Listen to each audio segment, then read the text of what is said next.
Good morning, students. I welcome you again in the online video lecture series on theory of automata and formal languages. Students, in previous lectures till now, we have discussed about finite automata, representation of finite automata, transition system, acceptability of a string with transition system. Today, in this lecture, we will discuss the acceptability of a string by a finite automata. Okay, as you know, a finite automata is represented with transition diagram or transition table. So here students we have a transition table. Okay जहाँ पर हम ये check करेंगे कि ये जो transition table है ये स्ट्रिंग को एक्सेप्ट करती है या नहीं करती है. ओके जो फॉर्म होगा एग्जाम्पल का वो इस तरह से होगा. मैं पहले टेबल क्रिएट करता हूँ. ठीक है, टेबल का फॉर्म जैसे कि आपको पता है कि टेबल का फॉर्म सिंपल जो जितने भी हम फाइनाइट ऑटोमेटा क्रिएट करेंगे वो सेम होगी. ठीक है, ये फाइनाइट ऑटोमेटा टेबल है जिसको हम ट्रांजिशन टेबल बोलते हैं. ओके, ये स्टेट है, स्टेट्स ऑब्लिक सिग्मा, इस तरह से हम लिखते हैं, आपको पता है. ठीक है, ये हमारे इनपुट्स हैं. Inputs are 0 and 1. Okay students, now transition is q naught. Q naught is the initial state, it is also final state. Okay, q2, q1, q1, q3, q naught, q2, q0, q3, q3, q1 and q2. Okay, ये transition table given है. अब हम ये देखते हैं कि क्या ये जो ट्रांजिशन टेबल है वो स्ट्रिंग को एक्सेप्ट करती है कि नहीं करती है. ओके, यहाँ पर क्या क्या गिवन है. q. ठीक है, q means states. Total number of states are q naught, q1, q2 and q3. Okay, input symbols are 0, 1. Initial state is q naught and final state is q naught. Okay, आपको पता है कि final state को हम sets की form में लिखते हैं, जैसे कि एक्चुअली इसकी डेफिनेशन में मेंशन्ड है कि f is the set of final states. Okay, so ये m है. एक्चुअली हम इस तरह से लिख सकते हैं इसको, q sigma del q naught and f. ठीक है, where del is defined as. Okay, now example is this is an example and the solution is this one is solution. यहाँ पर एक स्ट्रिंग आपको गिवन है. स्ट्रिंग इज, यहाँ पर हम मेंशन करते हैं स्ट्रिंग को w. स्ट्रिंग क्या है आपकी, कोई भी स्ट्रिंग हम लेके चलते हैं 1 1 0 0 1. ठीक है, जस्ट 1 1 1 1 0 1 0 1. ओके, कोई भी स्ट्रिंग हो सकती है एनीवे. तो हम देखिए कैसे एक एक स्टेप पर हम कैसे काम करेंगे. ट्रांजिशन, क्योंकि ट्रांजिशन ही बताएगा कि वो स्ट्रिंग एक्सेप्ट होती है कि नहीं होती. ट्रांजिशन ही मूवमेंट बताता है कि किसी स्टेट में कोई इनपुट देने पर हमें कौन सी स्टेट मिलती है. ठीक है, तो ट्रांजिशन किससे रिप्रेजेंट करते हैं हम, डेल से रिप्रेजेंट करते हैं. ओके, तो this one is the initial state जिसको हम स्टार्ट स्टेट भी बोलते हैं. String is 1 1 0 1 0 1. First input symbol is 1. Okay, then q naught में 1 इनपुट देने पर, देखिए क्यू नॉट में 1 इनपुट देने पर आपको कौन सी स्टेट मिलती है, Q1 स्टेट. ओके, तो यहाँ पर स्टेट कौन सी होगी, Q1. और remaining input symbol is, remaining input symbol क्या होगा, रिमेनिंग 1 0 1 0 1. ये रिमेनिंग इनपुट सिंबल होगा. नेक्स्ट आप आगे बढ़ते हैं. Next input symbol is 1 and state is Q1.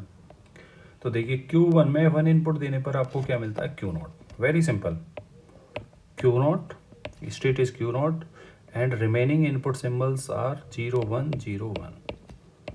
Okay, next Q naught में 0 इनपुट देने पर आपको कौन सी स्टेट मिलती है, Q2 मिलती है. Q2 1 0 1। Next input symbol is, देखते हैं Q2 में 1 इनपुट देने पर, Q2 में 1 इनपुट देने पर स्टेट कौन सी मिलती है आपको? Q3 स्टेट मिलती है। And remaining symbols are 0 and 1। Q3 में 0 इनपुट देने पर, देखिए Q3 में 0 इनपुट देने पर क्या मिला? Q1 मिला आपको, Q1 1। अब Q1 में 1 इनपुट देने पर, Q1 में 1 इनपुट देने पर क्या मिला आपको? Q0 स्टेट मिलती है आपको, और आपकी इनपुट जो स्ट्रिंग है वो सारी आपने रीड कर ली है। एंड अब हम ये देखते हैं कि जो लास्ट स्टेट हमें मिली है क्या वो फाइनल स्टेट है? If it is final state so string is accepted. See, Q0 is the final state, so Q0 is the final state. So 1 1 0 1 0 1 is accepted. अब इसका जो सीक्वेंस होगा, हेंस इसका जो सीक्वेंस होगा, कैसे कैसे लिया हमने? सबसे पहले हमने Q0 लिया था, फिर हमने 1 को रीड किया था, फिर हमें Q1 मिला था, उसके बाद में फिर से हमने 1 को रीड किया था, उसके बाद Q0 स्टेट मिली थी, फिर उसके बाद में हमने 0 रीड किया था, उसके बाद हमें Q2 स्टेट मिली, Q2 के बाद में हमने 1 रीड किया था, फिर हमें Q3 स्टेट मिली, Q3 में हमने 0 को रीड किया था। ओके, देन हमने 1 को रीड Q3 में 0 इनपुट देने पर हमें Q1 मिला था, और Q1 में 1 रीड करने पर हमें क्या मिला था? Q0। ये हमारी फाइनल स्टेट है। इसीलिए हम इसको क्या बोल रहे हैं बच्चों कि this string is accepted. Okay, so और ये था हमारा सिंपल ट्रांजिशन टेबल से। अब हम देख लेते हैं कि ट्रांजिशन डायग्राम से कैसे एक्सेप्ट करते हैं। ठीक है, नेक्स्ट एग्जांपल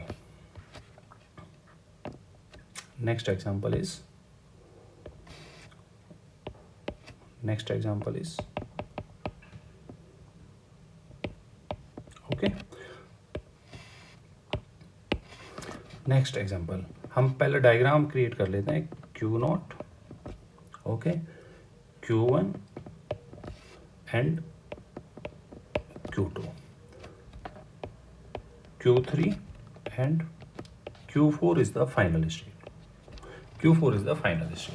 ये हमारी इनिशियल स्टेट है।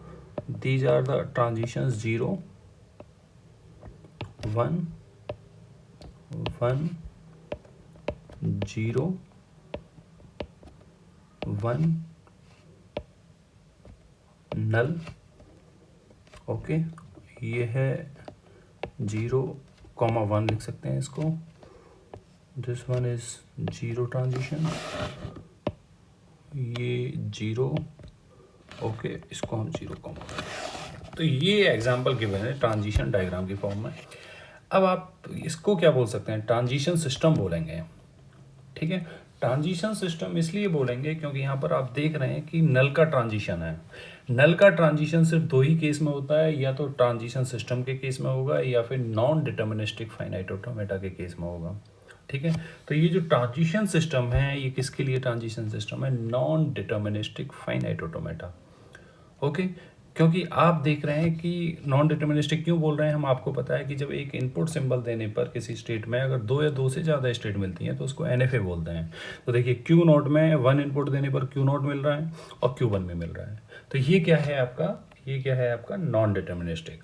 ठीक है, अब एक्सेप्टेबिलिटी चेक कर लेते हैं कि इसकी acceptability. Let W is the string and 0 1 0 0 ये स्ट्रिंग है। इस स्ट्रिंग को हम एक्सेप्ट करके देखते हैं कि वो एक्सेप्टेड है कि नहीं है। तो देखिए Q0 is the initial state. एक एक करके देख लेते हैं। Q0 में 0 इनपुट देने, फर्स्ट इनपुट सिंबल है 0। Q0 में 0 इनपुट देने पर आपको एक तो Q0 ही मिलेगा, ठीक है, और एक आपको क्या मिलेगा? एक आपको मिल रहा है Q3। ठीक है, हमें उस पाथ को फॉलो करना है जिससे हमारी स्ट्रिंग एक्सेप्ट हो जाए। सारी पॉसिबिलिटी हम लेकर के चलेंगे। फिर हमने देखा Q0 में 1 इनपुट देने पर फिर से हमें क्या मिल रहा है? Q0 मिल रहा है। आप चेक करिए, Q0 में 1 इनपुट देने पर Q0 भी मिल रहा है और Q1 भी मिल रहा है, तो हम दोनों पाथ लेकर के चलेंगे। तो हमने Q0 से Q1 पर भी आ गए। ठीक है, अब हम Q0 पर हैं और Q1 पर हैं। ठीक है। अब Q1 में जीरो तो इनपुट है नहीं, Q1 में जीरो तो इनपुट है नहीं, तो Q1 से तो हम फॉलो नहीं करेंगे, तो हम कहाँ से फॉलो करेंगे, Q0 से फॉलो करेंगे। तो जब हमने Q0 से फॉलो किया तो यहाँ पर भी दो कंडीशन है, एक तो Q0 से आप वापस Q0 पर आ गए, एक Q0 से हम कहाँ पर जा रहे हैं, Q3 पर जा रहे हैं, तो हमने ये पाथ भी ले लिया। अब Q0 से हम फिर से क्या मिल रहा है, हमें जीरो मिल रहा है, तो Q0 से वापस हम उसी पर चले गए Q0 पर। तो यहाँ से तो हमें सॉल्यूशन मिला नहीं, सॉल्यूशन की मीन्स हमें एक्सेप्टिंग स्टेट नहीं मिली, ठीक है। लेकिन अब Q0 से दो स्टेट हैं यहाँ पर, Q0 से हम Q3 पर भी जा रहे हैं, ठीक है। अब यहाँ से हम जहाँ से स्टार्ट किया था Q0 से, कि दो पॉसिबिलिटी, Q0 से जाने से तो कोई फ़ायदा नहीं हुआ, लेकिन Q0 से जीरो इनपुट देने पर हमें क्या मिल गया, Q3 मिल गया। अगर हम Q3 में हम जीरो इनपुट कराते हैं तो हम कहाँ पहुँच जाते हैं, Q4 फाइनल स्टेट। तो हमें जो पाथ मिलेगा वो क्या मिलेगा, Q0 Q0 Q0 Q3 Q4। So this string is accepted. So this string, तो मैं इसको ऐसे लिख सकता हूँ, del Q0 0 1 0 0 is accepted with these states Q0 Q3 and Q4। हम Q0 को बार बार नहीं लिखेंगे, अगर रिपीट हो रही है तो सिर्फ उस स्टेट को हम एक बार लिखेंगे। Okay, so students, this one is the acceptability of strings with finite automata. Okay, so thank you so much.